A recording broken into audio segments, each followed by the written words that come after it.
रतिया सजन जी दिहले गारी है तरकारी बिना।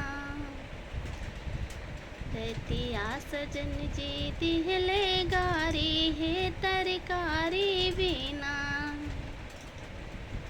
एक तहु गारी दिहले दोसरे निकारी रामा।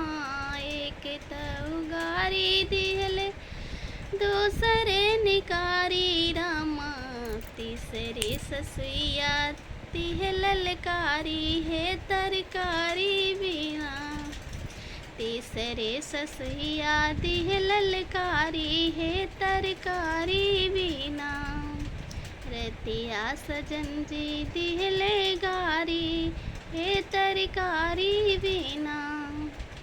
एक तहु गारी दिहले दूसरे निकारी रामा। एक तहु गारी दिहले दूसरे निकारी रामा।